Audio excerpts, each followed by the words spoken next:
kayak campur aja ya informasi COVID maupun yang ibu hamil dan janin ini. Sama dengan COVID itu kan Kemenkes sudah juga buat all new records ya.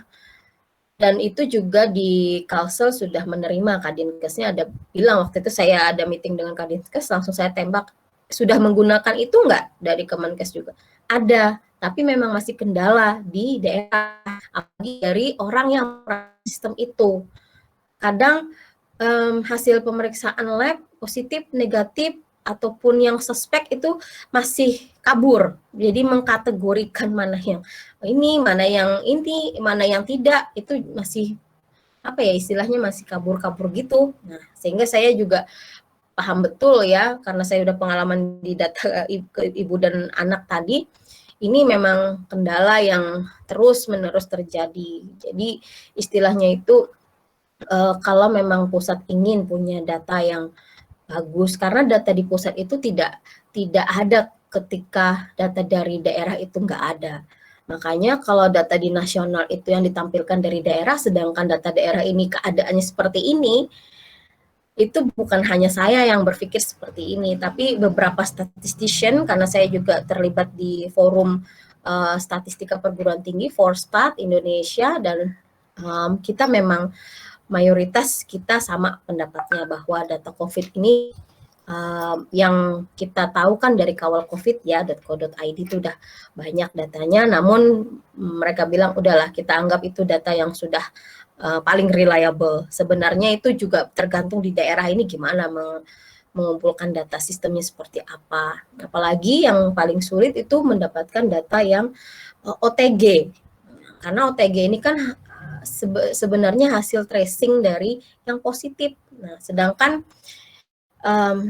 kita bingungnya kadang kita bisa mendeteksi orang itu positif, namun ketika sudah tahu orang ini positif dan kita kan sebenarnya bisa tuh mencari informasi orang-orang di sekeliling yang positif ini nih siapa saja, ada berapa, itu sebenarnya bisa didata. Memang tidak mudah, saya harus akui data COVID ini tidak mudah ya untuk dikumpulkan, karena penyebaran virus ini kita nggak ngerti dari mana sumbernya, itu siapa saja pasti bisa kena gitu. Jadi makanya tadi yang informasi lebih detail itu sangat diperlukan sebenarnya dari pasien-pasien yang sudah positif ini. Namun karena mungkin ya keterbatasan tenaga medis, itu saya paham betul kesulitan mereka. Jadi tidak juga menyalahkan pihak profesional kesehatan dan mungkin para tim penanganan COVID di masing-masing daerah. Cuman memang kondisinya memang tidak semudah yang kita bayangkan. Mengumpulkan data itu sangat sulit gitu. Sehingga perlu diperlukan orang-orang yang benar-benar punya komitmen besar dalam pengumpulan data. Sampai data surveillance itu saja kemarin di Kalsel itu beberapa orang yang terjun ke lapangan itu juga kena akhirnya kan COVID, karena dia berhubungan dengan data-data informasi yang sifatnya surveillance itu, jadi dia menyisiri data-data itu. Nah, dan juga mungkin sistem yang all new records tadi itu terlambat datangnya. Jadi karena kan kita tahu sendiri COVID-19 di Indonesia ini pada awal-awal kan dianggap nggak apa-apa gitu ya. Jadi memang kalau yang saya lihat selama ini action kita itu agak sangat lemah masih. Jadi kita itu kalau boleh saya bilang itu enggan untuk mengeluarkan istilahnya modal untuk preventif. Namun setelah kita udah luka ataupun kena gitu, itu bahkan lebih banyak modal yang keluar dibandingkan kita melakukan preventive action di awal. Nah, sama dengan ini yang ibu hamil, preventive action-nya ini kita masih belum besar, atau program-program inisiasinya juga belum cukup banyak. Yang banyak inisiasi itu setelah lahir anaknya gitu. Padahal kayak kasus stunting itu sangat erat hubungannya ketika masa pertumbuhan janin itu di dalam kandungan. Nah, lalu di sini kenapa saya tampilkan ethical clearance, karena di dunia kesehatan itu data-datanya itu sangat sensitif dan mengandung informasi individu. Jadi ketika saya sekolah S3 itu saya baru paham, karena saya orang statistik science yang kadang tuh datanya kan cuman dari buku gitu ya, sudah ada dari buku ataupun yang open source ataupun yang tidak berhubungan dengan manusia. Nah, setelah saya tahu di sini kalau kita menjawab pertanyaan 4 ke 3 pertanyaan ini dengan yes, artinya apakah kita menggunakan dataset yang ada atau apakah kita menggunakan data sekunder? Kalau jawabannya ya, kemudian apakah data itu non-identifiable, artinya tidak mengandung data-data informasi yang bersifat individu atau privacy? Kalau iya itu dijawab yes, dan yang ketiga juga apakah kita sudah mendapatkan akses izin untuk menggunakan data dan kita jawab yes juga, maka kita tidak perlu mengajukan etik. Namun karena biasanya di bidang kesehatan itu datanya itu juga tidak accessible secara online karena tadi mengandung banyak informasi yang sensitif ya, sehingga dia masih terekam secara institusional, artinya di dalam rumah sakit itu ada data rekam medis, sama di BPS juga ada beberapa data yang tidak boleh sembarangan digunakan seperti itu. Nah, sehingga kita harus punya etika dalam menggunakan data itu. Jadi di sini kalau bidang kesehatan sangat erat kaitannya dengan ethical clearance. Dan kalau mau digunakan ke publikasi internasional, ini hal yang pertama yang ditanyakan gitu ya. Jadi sejauh mana kita memperoleh data itu, caranya seperti apa memperoleh data itu, apakah sudah memenuhi ethical clearance atau belum. Jadi kalau tidak, maka akan dipastikan itu papernya akan di-reject. Nah, jadi di sini yang data yang saya kehendaki itu adalah ini. Jadi pengukuran tinggi fundus uteri ibu. Jadi kalau di apa sih negara-negara maju itu mereka sudah tidak menggunakan ini tapi ultrasound. Jadi dari hasil pemeriksaan scanning ultrasound itu bisa digunakan untuk melihat perkembangan janin. Namun demikian di Indonesia kan hanya pada penggunaan ultrasound ini hanya pada dokter spesialis ataupun memang orang-orang yang memang kompeten. Nah, kalau di negara maju yang seperti Australia itu sudah menggunakan hampir setiap klinik. Sehingga di sini di Indonesia ini nggak apa-apa masih bisa digunakan sebagai alat deteksi. Namun demikian ini tadi akses ke datanya, data tinggi fundus uteri ini yang masih nggak bisa kita gunakan untuk membuat alat untuk mendeteksi risiko tadi atau risk assessment-nya. Ini salah satu international project ya, Intergrowth 21st Project 2017. Ini mereka membangun sebuah alat deteksi perkembangan janin nih menggunakan indikator dari hasil pemeriksaan mesin ultrasound. Ada abdominal circumference, lingkar apa sih body ya, kemudian lingkar kepala juga, dan beberapa hal yang biasanya sering digunakan. Nah, tapi di sini akses ke data ini kita nggak punya, di puskesmas biasanya nggak punya ultrasound ya, dan ini hanya ada di mungkin dokter-dokter spesialis. Nah, itu dia. Sehingga topik tesis saya itu ingin membantu puskesmas di daerah-daerah yang tidak punya ultrasound agar tetap bisa memberikan memonitor gitu perkembangan janin di dalam perut ibu itu meskipun nggak pakai ultrasound. Tetapi saya harus punya data tinggi fundus uteri yang memang mereka bisa mengukurnya dan setiap bidan pasti bisa mengukurnya.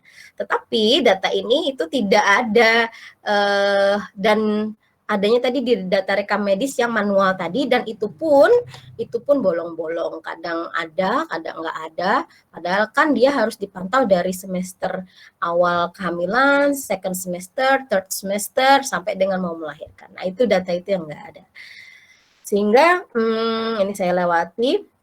Sehingga solusinya apa? Akhirnya saya membuat sebuah trainingnya itu scientific dan technical. Jadi dua-duanya. Scientific di mana saya memberikan pengetahuan tentang pentingnya para bidan nih bisa mengambil, bisa mengukur, kemudian juga mendata atau memasukkan hasil pengukurannya itu ke dalam dokumen yang tadi yang disebut dengan cohort dengan baik dan benar.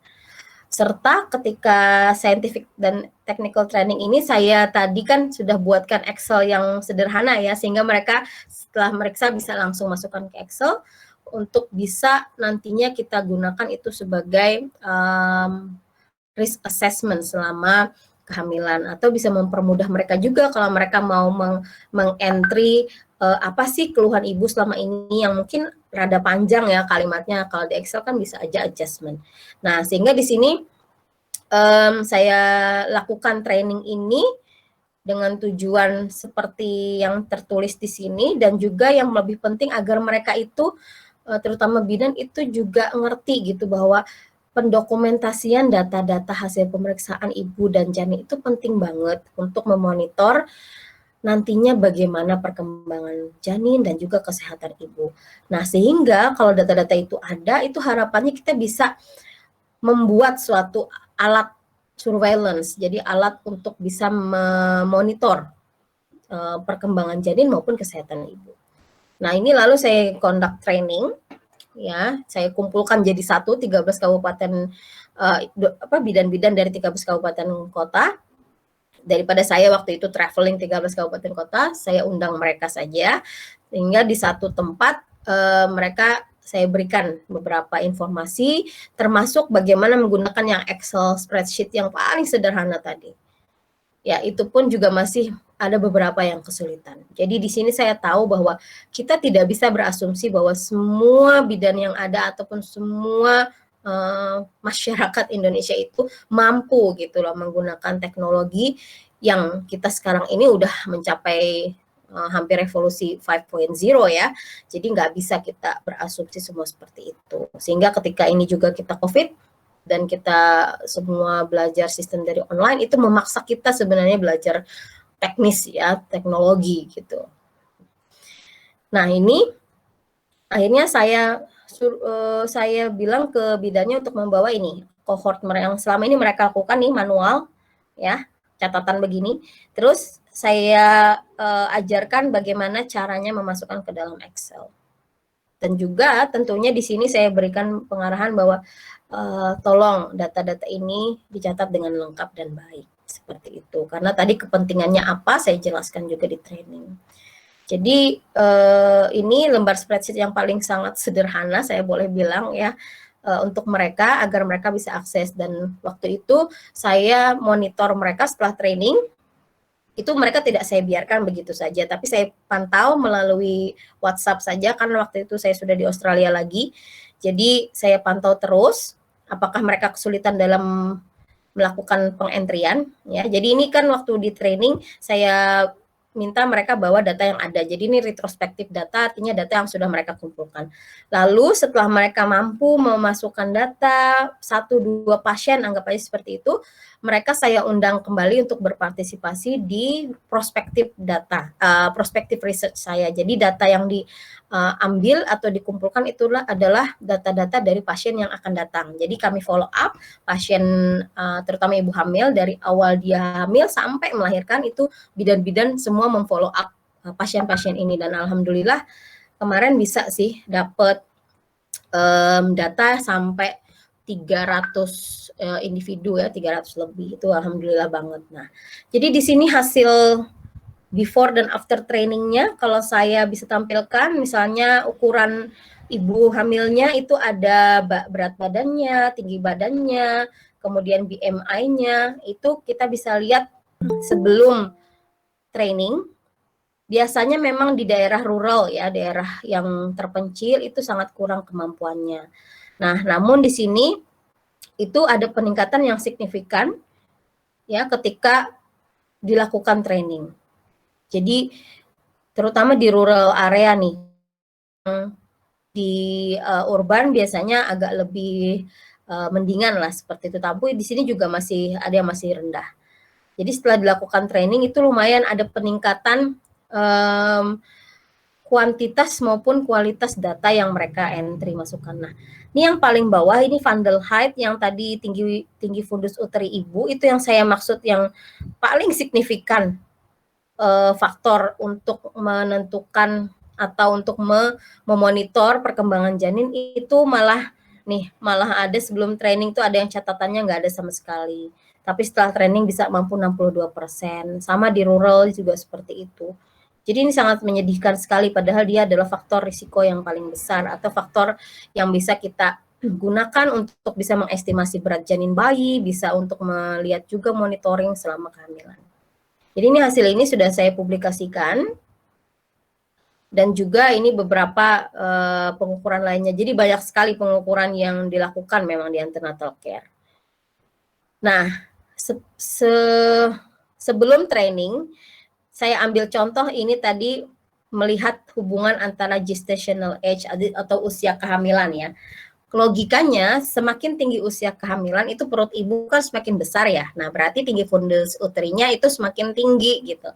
Nah, sebelum training data yang tadi saya minta dari bidan bawa dari masing-masing puskesmas ataupun kliniknya itu dari 1 Januari 2012 sampai 31 Mei 2016 itu ada sebanyak 4.946 data.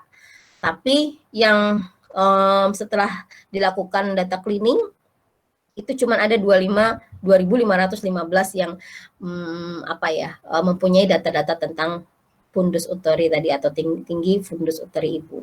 Nah, bisa dilihat kan di sini datanya ada yang lurus, ada yang naik. Padahal ini yang lurus usia kehamilannya meningkat tapi tinggi fundus uterinya kok tetap aja lempeng perutnya. Padahal misalnya hamilnya udah 7 bulan gitu. Jadi di sini aneh dan kita mau melakukan apapun nih nggak bisa gitu ya. Jadi di sini ada kelihatan ya. Dan setelah training mungkin memang ada beberapa yang masih memang belum optimal, tapi ketika saya melakukan prospektif data lagi dengan melibatkan bidan yang di training tadi dari perolehan data 1 Juni 2016 sampai 30 Juni 2017. Jadi saya ambil waktu kemarin setahun aja karena kan S3 saya terbatas ya waktunya. Jadi 1 tahun itu sebagai istilahnya initial trial lah seperti itu. Bagaimana sih kalau kita kontrol nih si bidan, mampu nggak dia bisa menghasilkan data? Ternyata buktinya bisa. Jadi memang kontrol sistem itu yang sangat-sangat luar biasa memberikan efek ya. Namun demikian mengapa controlling ini kadang monitoring ini sulit digunakan karena memang melelahkan dan tidak semudah yang kita bayangkan. Jadi ketika saya kontrol bidannya, apakah sudah melakukan ini, apakah ibu ini sudah nih, akhirnya ini lumayan nih hasilnya bisa kelihatan pattern meningkatnya usia hamilnya meningkat, maka tinggi fundus uteri atau perut ibu buncitnya itu juga makin besar kan seperti itu. Jadi logikanya udah pas. Dan ini juga berhasil dipublikasikan nih di tahun 2020 kemarin. Dan kita bisa lihat sekarang pattern pertumbuhan janin itu di first semester, second semester, third semester, bahkan sampai mau melahirkan. Nah, apa ya keuntungan dari memperoleh atau mengumpulkan data-data ini itu adalah adanya invitation seperti itu untuk collaboration. Jadi ini ada profesor di Queen's Mary University London itu yang melihat publikasi kami, kemudian mereka menawarkan untuk berkolaborasi karena mereka memerlukan data-data yang kami kumpulkan tadi. Jadi itu adalah seperti salah satu benefit di mana kalau kita bisa mengumpulkan data yang memang itu menjadi salah satu variabel yang memang lagi dicari dan itu memang benar-benar signifikan dalam kaitannya misalnya tadi untuk memonitor pertumbuhan janin. Kalau kita lihat di sini judulnya itu memang untuk memprediksi komplikasi dalam kehamilan. Jadi memang ini sangat sulit diperoleh data-datanya sehingga mereka untuk mengundang beberapa peneliti di berbagai belahan dunia itu untuk bergabung dan bersama-sama kita mencapai satu konsensus kira-kira indikator lain yang memang mengakibatkan atau sangat signifikan terhadap komplikasi kehamilan dan juga penghambat pertumbuhan janin itu apa seperti itu. Jadi di sini itu sangat-sangat saya sangat-sangat ini ya di dalam ajakan mereka ini sangat dihormati gitu ya, istilahnya itu akhirnya usaha yang saya lakukan itu nggak sia-sia gitu, padahal kan awalnya aduh ngapain ya ngumpulin data gitu berat-berat seperti ini, tapi memang hasilnya sangat-sangat sesuai dengan apa yang kita lakukan. Memang nggak mudah mengumpulkan data itu, tapi kalau kita bisa bikin database-nya ini, itu sangat-sangat bagus dan kita bisa kita bisa membuat seperti prenatal care data center gitu yang terpusat. Jadi bisa kita kita bisa bikin nantinya kolaborasi dengan antara provinsi yang satu dengan yang lainnya. Jika ini kita bisa buat atau kita bisa tampilkan ke Dinkes bahwa ini juga sangat bermanfaat loh gitu. Karena saya pernah tanya ke Kemenkes itu waktu itu sudah memang ada ya, sudah ada studi kohort yang mereka kumpulkan dari tahun 2019. Namun ketika saya tanya ke salah satu staf Kemenkes yang mengenai studi kohort itu, Bapak itu bilang, oh iya Bu, memang kita ada studi kohort mengumpulkan data-data itu. Namun untuk tinggi fundus uteri tadi memang ini katanya datanya itu memang bolong-bolong, agak kurang komplit gitu, kurang optimal. Nah, berarti memang dari literatur review yang saya baca juga tidak bohong ya, istilahnya memang kenyataannya seperti itu. Jadi kita tidak bisa bilang bahwa Indonesia is fine about data. Kita nggak boleh ngomong kayak gitu kalau memang sebenarnya data itu nggak ada, ataupun bahkan jangan sampai kita itu hanya demi misalnya nih ya, lagi musim pilkada, lalu kita slow down kan data COVID, itu tidak benar, karena kita akan mengancam banyak jiwa. Jadi kadang masyarakat atau kita, pemerintah sendiri itu masih takut kalau data itu, it doesn't look nice gitu. Jadi kadang takut, nah ketakutan itu sebenarnya tidak bisa dijadikan ini ya, alasan untuk bisa merubah data. Jadi kalau kita bisa mengumpulkan data dengan baik dan benar, serta tidak takut untuk memperlihatkan bahwa sebenarnya data kita tuh seperti ini kejadiannya dan memang kenyataannya seperti itu, tidak diperbuat-buat, tidak maksudnya dimanipulasi, itu akan sangat baik untuk kita bisa kilas balik sehingga kita bisa menentukan nih kebijakan yang tepat itu seperti apa. Banyak selama ini kebijakan itu tidak tepat sasaran ya, karena pengambilan datanya aja gimana kita nggak ngerti, atau apakah itu sudah benar pengambilan datanya atau cuma dipaksakan. Misalkan karena mau ngambil kebijakan besok, lalu hari ini harus mengumpulkan data, itu kan istilahnya hal yang sangat tidak logis ya untuk bisa membuat sebuah decision based data gitu. Nah, sehingga dari training yang saya lakukan tadi ini alhamdulillah bisa meningkatkan ilmu si bidan, dan juga mereka juga jadi mengerti bahwa penting ya bahwa melakukan atau menuliskan hasil pemeriksaan mereka itu dengan baik dan benar, jangan asal-asalan seperti itu, sehingga nantinya bisa membantu dalam memberikan risk assessment dan juga bisa kita buat nantinya surveillance tools tadi. Nah, sehingga ini yang diharapkan bersama-sama. Lalu rekomendasi yang kami berikan juga bahwa kalau bisa ini training ini selalu dilakukan secara kontinu, ya. Tentunya ini harus dengan adanya dukungan dari Departemen Kesehatan atau Dinas Kesehatan di pihak pemerintah lokal. Tuh, baik itu kalau di Kalimantan Selatan berarti Dinkes Provinsi Kalsel itu harus menyupport, sehingga jangan sampai kita itu tidak sejalan dengan pemerintah. Itu harapannya juga begitu, antara pemerintah dan para peneliti itu bisa saling sinkron gitu. Jangan satu mau apa, akhirnya kebanyakan kepentingan dan satu data itu tidak akan bisa jadi satu gitu. Nah, sehingga di sini juga rekomendasi kami, kita tuh bisa menggunakan informasi yang kita kumpulkan itu sebagai bahan analisis, bagaimana mendistribusikan misalnya sumber kesehatan atau alat-alat kesehatan itu secara efektif. Misalnya kalau dalam COVID ini kan rumah sakit A punya persediaan bed berapa, terus alat-alat kesehatan yang diperlukan berapa, kemudian jumlah penduduknya itu juga perlu diperhatikan seperti itu, sehingga tidak asal-asalan oh ini dikasih bednya sekian, daerah A dikasih sekian, sehingga akhirnya tidak proporsional.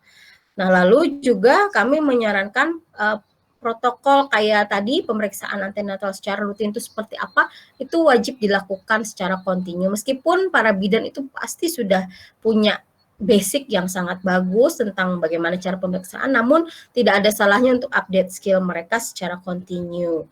Dan juga akhirnya yang paling penting setelah mereka tahu pentingnya pengumpulan data, kita harus tetap monitoring nantinya bagaimana data yang mereka kumpulkan itu dimasukkan ke dalam kohort tadi, baik secara ya terutama kita anjurkan mereka memasukkannya secara elektronik, sehingga data itu harus dikontrol daily, kalau boleh saya bilang sih harusnya daily oleh mungkin masing-masing pimpinan gitu ya, atau masing-masing ketua puskesmasnya gitu. Kalau saya kemarin ada seminar dengan para di industri, jadi kayak kendali mutu itu kemarin memang mereka melakukan monitoring data itu setiap hari, sehingga proses quality control di industri juga itu sangat-sangat digunakan gitu sistem monitoringnya, karena mereka nggak mau barang-barang produksi yang mereka produksi untuk dikonsumsi untuk masyarakat itu nantinya akan mengecewakan masyarakat atau malah out of control dari standar yang berlaku. Itu seperti itu. Jadi kalau di industri bisa, harusnya di kesehatan malah tambah lebih ketat ya, karena ini menyangkut nyawa gitu loh, nyawa manusia. Nah, jadi di sini saya tidak bekerja sendiri, jadi ada bidan, kemudian ada juga epidemiologis, dan juga ada obstetrician, serta yang sangat membantu itu adalah para bidan yang sudah meluangkan waktunya untuk mengumpulkan data selama 1 tahun tadi sebagai uji coba ya, bahwa dengan kontrol itu kita bisa dan mampu mengoleksi data dengan baik dan lebih optimal dibandingkan sebelumnya, seperti itu. Jadi ini harapannya.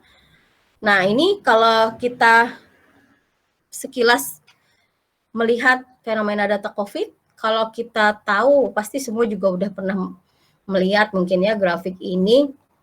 Kalau di negara maju atau negara, di sini contohnya beberapa negara Eropa, itu kurvanya udah naik di awal. Artinya di sini bukannya mereka jelek ya, tapi di sini mereka sudah melakukan proses yang testing, tracing-nya dengan kuat. Sehingga kebijakan lockdown yang mungkin ada di beberapa negara seperti Australia itu sangat efektif menekan laju penyebaran COVID. Nah, sementara nih di Indonesia, atau ini kalau yang saya tampilkan ini di Kalsel, Indonesia juga hampir sama seperti ini. Jadi dia menanjak terus, bahkan pernah ada satu apa sih istilahnya, luapan seperti ini dan nggak tahu ini ujungnya sampai kapan. Jadi di Indonesia sekarang masih menanjak terus karena dari awal ada isu COVID itu tidak istilahnya tidak dianggap dengan serius gitu, tidak ditangani dengan serius. Seharusnya kalau saya bisa memutar waktu di awal ini sebaiknya karena apa? Singapura aja waktu itu dan Malaysia udah ada kasus, dan kita international airport itu kita belum tutup. Jadi itu sama seperti waktu itu siapa yang ngambil, WHO atau mana yang bilang nggak mungkin Indonesia itu nggak punya kasus, dan ternyata kan akhirnya memang betul ya, mungkin selama itu memang sudah ada tapi kita nggak ada pelacakan secara detail gitu, sehingga ini terus berlanjut seperti ini, dan kita sampai sekarang pun proses testing juga masih belum banyak banget gitu. Kalau di Jakarta mungkin sudah melebihi target minimum WHO, nah kalau Kalsel itu masih belum juga, sehingga kadang lompatan kasus COVID itu tidak serta-merta diartikan negatif. Artinya gini, jadi kalau lompatan kasus itu naik, berarti pemerintah setempat atau nasional itu melakukan testing dengan banyak gitu, sehingga bisa men-tracking atau menjaring siapa-siapa yang positif. Nah, dari situ seharusnya dari yang terjaring positif, kita mampu juga menjaring yang OTG. Nah, karena yang OTG ini yang kadang masih belum ada datanya berapa banyak orang OTG itu. Tuh. Jadi kalau kita lihat di Kalsel sendiri, ini attack rate-nya 162.385 per 100.000 penduduk. Ini 14 Agustus 2020 ya. Sorry, 162,38 per 100.000 penduduk. Sedangkan tingkat kematiannya, case fatality rate-nya itu 4,54, hampir mendekati ambang batas yang ditetapkan WHO. Nah, lalu faktor penghambat penurunan penyebaran COVID di Kalsel ini memang ada, secara umum ada 4 yang dari yang saya amati itu. Yang pertama itu belum optimalnya 3T. Jadi dari pemerintah itu namanya 3T, ini seperti Pak Pandu bilang ya, ini yang epidemiologis UI. 3T itu testing, tracking, dan treatment dari pihak pemerintah. Kemudian yang dari pihak masyarakat itu kurang optimalnya kesadaran mereka melaksanakan 3M, masker, cuci tangan, dan menjaga jarak. Jadi kalau saya boleh bilang di Kalimantan Selatan itu sih nggak ada apa-apa. Jadi masyarakatnya rame, masing-masing orang udah upload foto jalan-jalan. Aduh, pokoknya saya sedih kadang melihat ya, saya sendiri aja di rumah ini bertahan dari Maret sampai sekarang itu kalau bisa nggak penting nggak usah keluar rumah gitu ya, karena bukan apa-apa, kita membantu diri kita sendiri, membantu keluarga kita dan orang lain gitu sebenarnya. Siapa tahu kan kita yang membawa gitu. Nah ini, tapi ya itu tadi saya nggak tahu kenapa kurang, tapi kalau saya lihat ya, ketika pemerintah itu mengeluarkan suatu peraturan ataupun ketegasan, seharusnya pemerintah juga wajib dong mengikuti ketegasan itu ya. Jangan sampai kita bilang, oh kamu pakai masker, nggak boleh ada acara-acara, tapi malah pemerintah melakukan acara, rapat-rapat seperti itu. Lalu masyarakat kan juga cenderung mereka itu, pemerintah aja kayak gitu, kok kita nggak boleh. Nah, seperti itu maksudnya. Sama kita dengan anak. Kalau kita bilang, kamu nggak boleh ini, nak, gini-gini, tapi dia melihat kita melakukan, pasti kan anak-anak protes. Mama aja melakukan itu, kok aku nggak boleh. Nah, itu contoh hal kecil yang saya lihat ya, apalagi ini pilkada udah mulai dekat di Kalsel. Jadi, kemarin Kak Dinkes pernah bilang bahwa Oktober depan ini bisa dikendalikan, tapi nyatanya ini semakin menaik terus loh, dan beberapa calon pilkada udah dinyatakan positif, padahal mereka sudah melakukan berbagai rapat dan kampanye-kampanye yang itu malah mengakibatkan adanya klaster baru sekarang. Jadi kalau di Australia itu pernah pilkada itu secara online aja, selebaran dikasih ke setiap rumah, nanti pemilihannya pun online. Apakah kita nggak bisa seperti itu? Maksudnya online aja, nggak usah rame-rame, bahkan kan uangnya bisa digunakan untuk membantu masyarakat yang terkena dampak COVID gitu maksudnya. Nah itu. Kemudian di sini juga yang kurang adalah informasi jumlah penduduk Provinsi Kalsel yang telah diperiksa. Berapa yang udah dites, kemudian dari mana, dari per kabupaten kota itu. Sehingga nantinya kita bisa tahu nih berapa lagi penduduk yang belum pernah dites. Kemudian juga kurang informasi data lagi ini tentang jumlah penduduk Kalsel yang tidak bergejala atau yang saya bilang OTG tadi, yang memiliki risiko tertular dari orang yang positif tadi. Jadi pelacakannya itu yang masih kurang. Karena tadi berikan contoh di awal sama Mas Edi, ada teman yang suaminya positif, kemudian dari pihak rumah sakit itu tahu kan bahwa ada istri dan anaknya di rumah.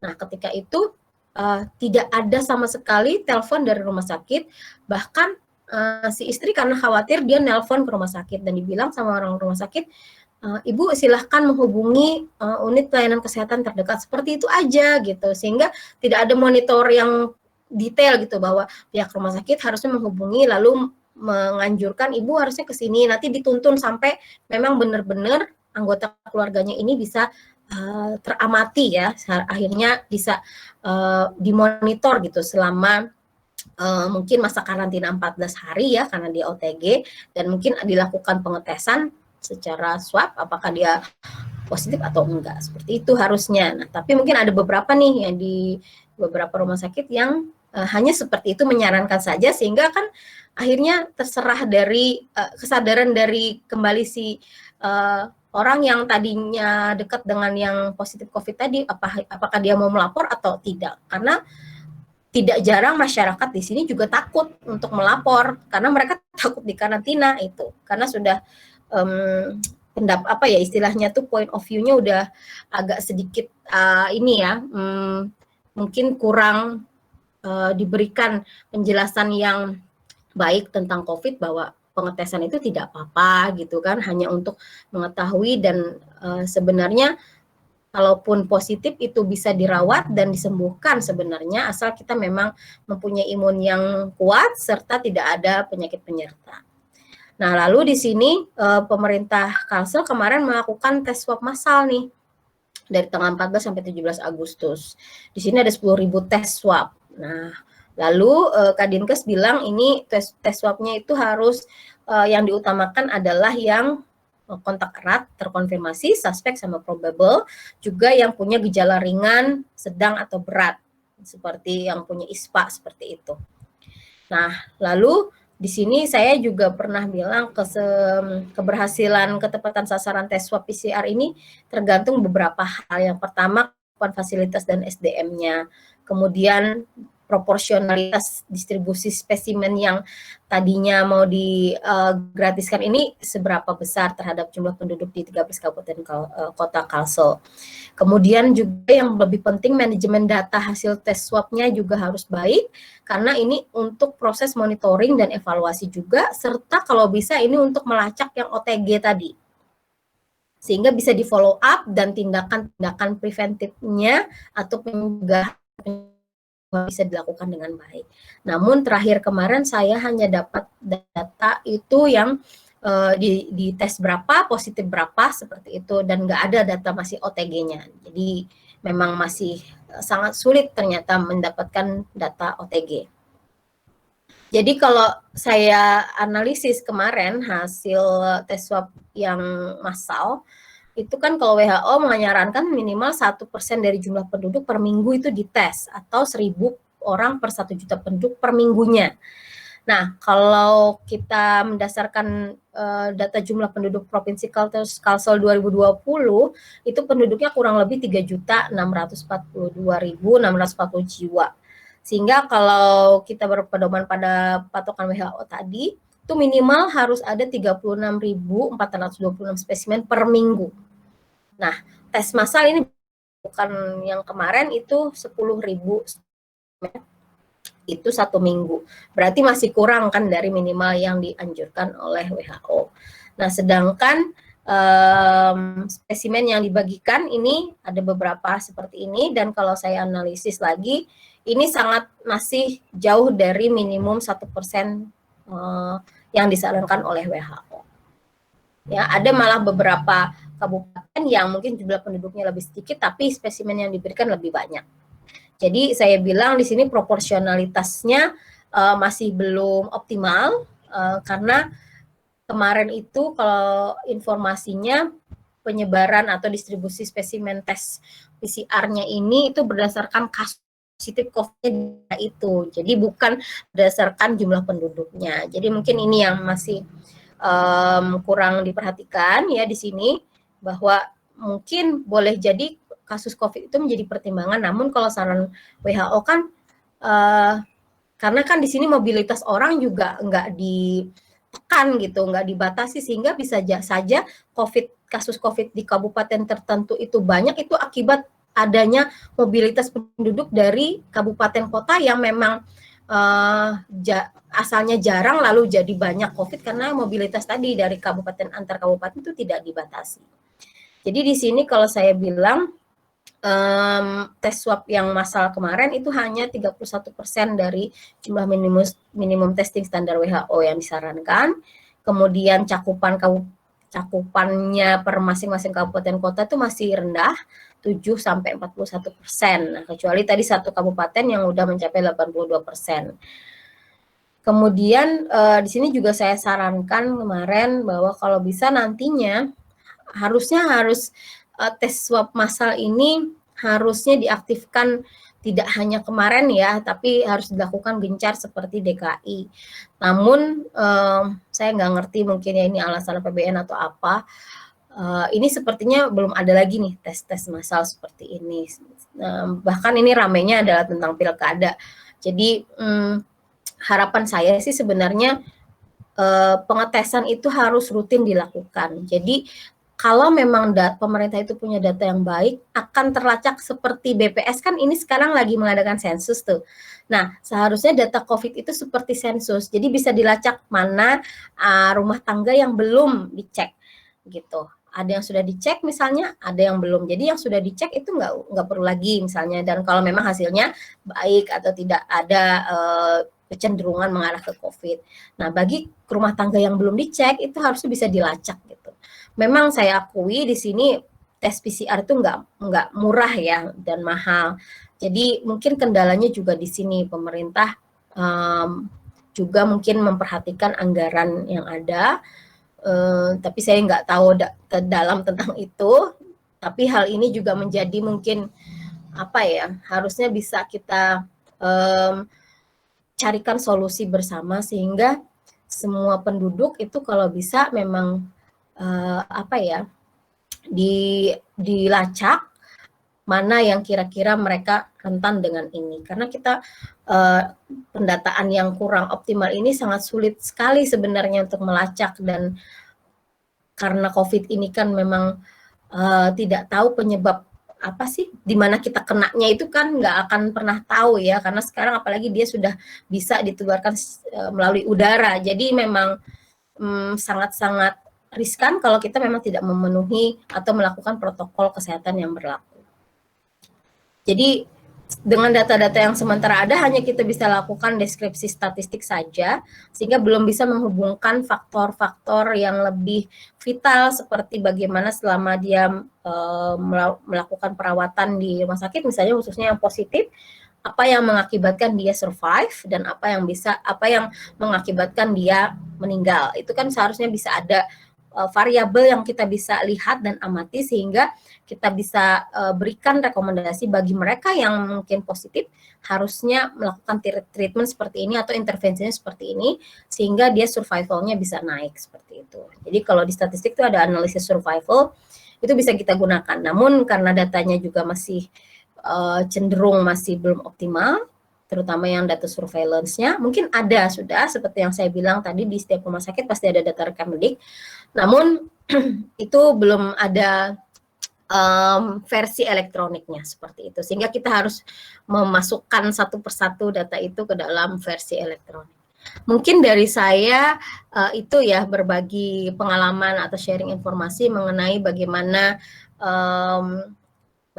kita mensiasati atau mengalami tantangan dalam mengumpulkan data di bidang kesehatan.